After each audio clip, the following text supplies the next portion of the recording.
એ શું છે? સમતુલ્ય capacitance 1/C equivalent. બરાબર. ચાલો હવે આની અંદર લસા લઈ લો આપણે. તો 1/CQ is equal to C1 plus C2 upon C1 C2. ચાલો CQ ને ઉપર લઈ જઈએ તો C1 C2 upon C1 plus C2. તો આ સમીકરણ તમારે યાદ રાખવાનું છે. બરાબર. આ બે સમીકરણ યાદ રાખવાના છે. જો બે કેપેસિટર હોય અને બંનેને શ્રેણીમાં જોડ્યા હોય તો સમતુલ્ય કેપેસિટન્સ કેટલું થાય? C1 C2 upon C1 plus C2. આ સમીકરણ યાદ રાખવાનું. બરાબર. અને જો બે કરતાં વધારે કેપેસિટન્સ હોય તો અહીંયા હજી ટર્મ એડ થશે 1/C3 પ્લસ 1/C4 1/Cn, જે આગળના પ્રશ્નોમાં આપણે જોઈશું. પણ અહીંયા સુધી ક્લિયર રાખવાનું. શ્રેણી જોડાણમાં વિદ્યુત ભાર દરેક કેપેસિટર પર સમાન, પણ વિદ્યુત સ્થિતિમાનનો તફાવત કેવો છે? અલગ અલગ હશે. બરાબર. ચાલો ત્યાર પછીની વાત કે માની લો કે આપણી પાસે બે કેપેસિટર છે, બંનેને શ્રેણીમાં જોડ્યા છે, પણ બંનેનું કેપેસિટન્સ એક સમાન છે.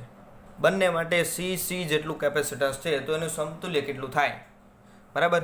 તો જો બે કેપેસિટર હોય અને એ સમાન હોય, કેટલા? C જેટલા હોય. બરાબર. તો C ઇક્વિવેલન્ટ કેટલું થાય? તો અહીંયા જુઓ, C ઇન્ટુ C એટલે C², છેદમાં C પ્લસ C એટલે 2C, એટલે C²/2C એટલે શું થઈ જાય? C/2 થઈ જાય. ચાલો 3 કેપેસિટન્સ લઈએ તો અહીંયા તમે કિંમત મૂકો +1/C3 કરીને, તો જવાબ આવશે 3 હોય તો C/3. એટલે ઇન શોર્ટ સમજવાની બાબત શું છે કે જ્યારે પણ આપણે 2, 3, 4 અથવા તો n કેપેસિટર જોડીએ શ્રેણીની અંદર અને જો એ દરેકનું મૂલ્ય સમાન હોય તો સમતુલ્ય કેપેસિટન્સ કેટલું થાય? n-માં ભાગનું થાય.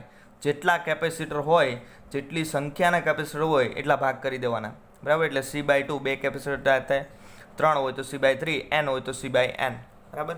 એટલે આ એક અગત્યની બાબત યાદ રાખવાની છે. શ્રેણી જોડાણ અહીંયા આપણું કમ્પ્લીટ થાય છે. ચલો શ્રેણી જોડાણની અંદર આપણે માત્ર બે કેપેસિટરની વાત કરી. એના પછી લઈએ કે આપણી પાસે n જેટલા કેપેસિટર છે, n નંબરના કેપેસિટર છે, અને એને આપણે શ્રેણીમાં જોડીએ છીએ. ઘટના આવી બનશે, આ એક કેપેસિટર, આ બીજું, આ ત્રીજું, એવું ક્યાં સુધી છે? n સુધી છે. અને બધાને બેટરી સાથે આપણે શ્રેણીમાં જોડી દીધા છે.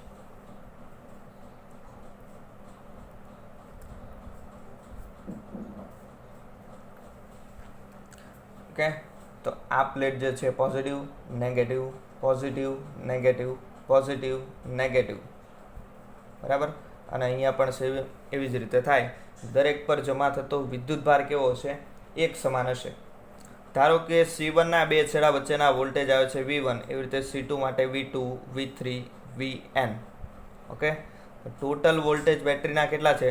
V. તો આપણે લખી શકાય V is equal to V1 plus V2 up to Vn. Okay. ચલો Vની જગ્યાએ શું લખાય? આગળની થિયરી પ્રમાણે જ Q is equal to CV થાય. Vને કરતાં બનાવો તો Q/C એટલે Q/C1 plus Q/C2 up to Q/Cn. Okay. ચલો આમાંથી Qને કોમન કાઢી લો તો Q 1/C1 plus 1/C2 up to 1/Cn. Okay. ચલો હવે Qને અહીંયા છેદમાં લઈ આવો તો V/Q is equal to 1/C1 plus 1/C2 up to 1/Cn. ચલો હવે આની સમતુલ્ય સર્કિટ બનાવીએ. બરાબર. તો એક જ કેપેસિટર છે, ડાયરેક્ટ બેટરી સાથે જોડાયેલું છે. બરાબર. અને એનું કેપેસિટન્સ કેટલું છે? C ઇક્વિવેલન્ટ જેટલું છે. એના પર જમા થતો વિદ્યુતભાર કેટલો છે? Q.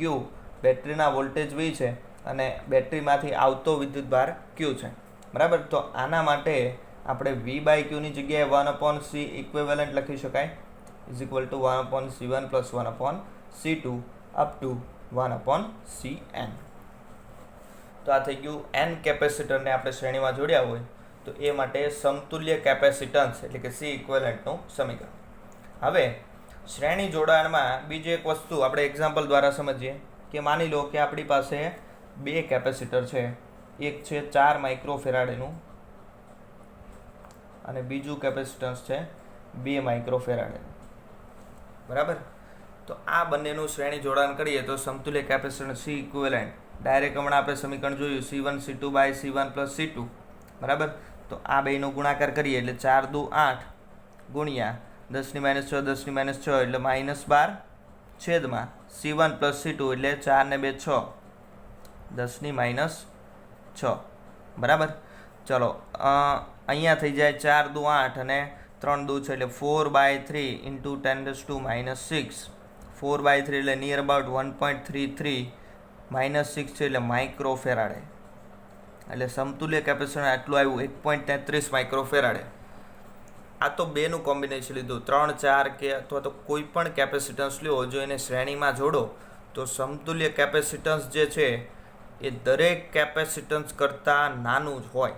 એટલે 4 અને 2 કરતાં હંમેશા નાનું હોય. આમાં નાનામાં નાનું કેપેસિટન્સ કેટલું છે? 2. તો 2 કરતાં પણ નાનું હોય. એટલે કોઈ પણ કેપેસિટન્સ તમે શ્રેણીમાં જોડો એટલે સમતુલ્ય કેપેસિટન્સ હંમેશા ઘટે. આ વસ્તુ યાદ રાખજો. ઓકે, તો અહીંયા સુધી આપણે ક્લિયર છે શ્રેણી જોડાણ. ચાલો, શ્રેણી જોડાણ પછી આવે છે સમાંતર જોડાણ. તો સમાંતર જોડાણની વાત કરીએ.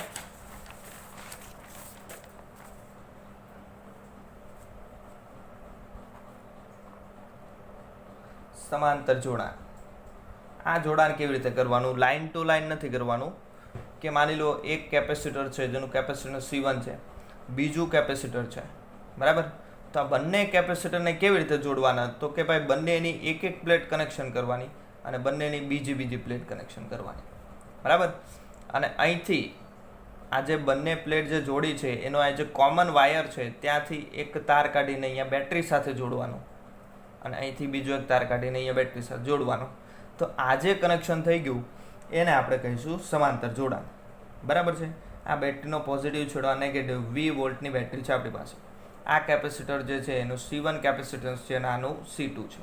ઓકે, આ જે કેપેસિટર છે તો ચાલો હવે આની અંદર શું ઘટના બને કે જેવો આપણે બેટરી સાથે કનેક્શન કરીએ એટલે ધન પ્લેટના સંપર્કમાં, જોઈએ અહીંયા તાર મારફતે 2 પ્લેટ સંપર્કમાં છે ને, તો બંને પર ધન વિદ્યુતભાર જમા થશે. એવી રીતે ઋણના સંપર્કમાં અહીંયા ઋણ પ્લેટ છે તો આ બંને પર ઋણ છે એટલે ઋણ વિદ્યુતભાર જમા થશે, બરાબર. હવે થાય કેવું કે જુઓ આ બંને, આ જે કેપેસિટર છે અને આ કેપેસિટર છે, બંને અલ્ટિમેટલી જોવા જઈએ તો શું થાય કે જો ડાયરેક્ટ આની સાથે બેટરી સાથે કનેક્શનમાં છે, આ કેપેસિટરની વાત કરીએ તો આ જો આ તાર મારફતે સીધું બેટરી સાથે કનેક્શનમાં આવે અને આ કેપેસિટર પણ સીધું બેટરી સાથે કનેક્શનમાં આવે, બરાબર. તો બેટરી સાથે જો ડાયરેક્ટ કેપેસિટર જોડાયેલું હોય તો બેટરીના વોલ્ટેજ એ જ કેપેસિટરના વોલ્ટેજ કહેવાય. એટલે આ કેપેસિટરની 2 પ્લેટ વચ્ચે વિદ્યુત સ્થિતિમાનનો તફાવત કેટલો રહેશે? V, બેટરીના સ્થિતિમાન જેટલો, અને આની 2 પ્લેટ વચ્ચે પણ V રહેશે, બરાબર. હવે જુઓ Q = CV સમીકરણ છે. આની અંદર V કેવો છે? બંને કેપેસિટર માટે એક સમાન છે. એટલે વિદ્યુતભાર અને કેપેસિટન્સ આ બંને બદલાવવું જોઈએ. અહીંયા જુઓ કેપેસિટન્સ અલગ અલગ છે, એકનું C1 છે, એકનું C2 છે. તો વિદ્યુતભાર પણ કેવો થાય? બદલાય, બરાબર. એટલે દાખલા તરીકે આના પર જમા થાય છે Q1, આના પર જમા થાય છે Q2. એટલે સમાંતર જોડાણમાં શ્રેણી કરતાં એક્ઝેક્ટ ઉલટું થયું. શ્રેણીમાં કઈ ક્વોન્ટિટી સમાન હતી? વિદ્યુતભાર. કોણ બદલાતું હતું? વોલ્ટેજ. અને અહીંયા શું થાય?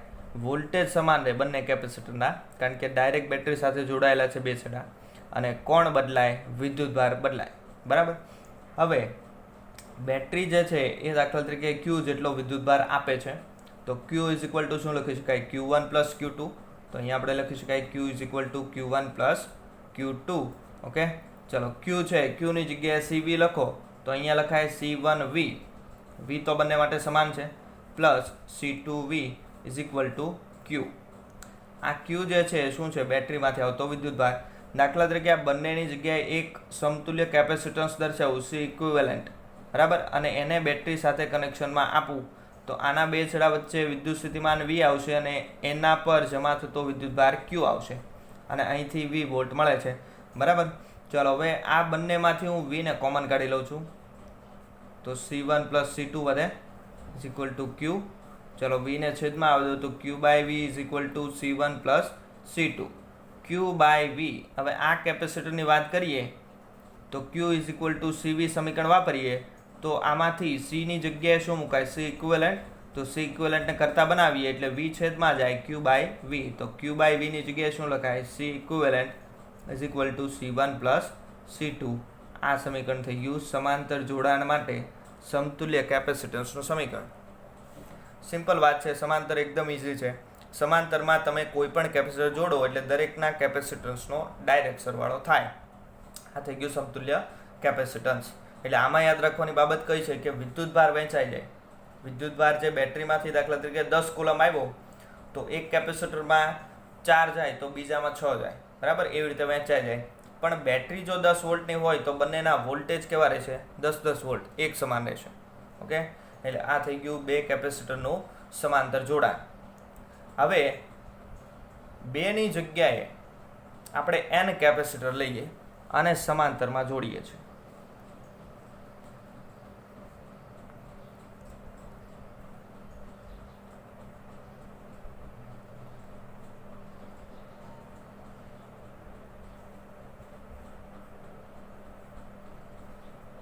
ચાલો, આ પ્રકારની કન્ડિશન છે. 20 વોલ્ટની બેટરી છે, પ્લસ માઇનસ, બરાબર. અહીંયા C1 કેપેસિટર, C2 અને આ Cn. n કેપેસિટરને આપણે સમાંતરમાં જોડ્યા છે. ઓકે, તો અહીંયા વિદ્યુતભાર પ્લસ Q1, અહીંયા માઇનસ Q1, અહીંયા પ્લસ Q2, માઇનસ Q2, એવી રીતે અહીંયા પ્લસ Qn અને માઇનસ Qn. પણ વોલ્ટેજ બધાના એક સરખા રહેશે, બરાબર. તો આના માટે સેમ આવી થિયરીની શરૂઆત કરવાની. Q ઇઝ ઇક્વલ ટુ શું લખાય? Q1 plus Q2 up to Qn. ચાલો, Qની જગ્યાએ CV લખાય એટલે C1V plus C2V up to CNV, બરાબર. Vને કોમન કાઢી નાખો એટલે C1 plus C2 up to Cn. ચાલો, Q બાય V કરી નાખો એટલે C1 plus C2 up to Cn. તો C equivalent is equal to C1 plus C2 up to Cn. તો આ n કેપેસિટર માટે સમતુલ્ય કેપેસિટરનું સમીકરણ મળી ગયું. ચાલો, હવે આની અંદર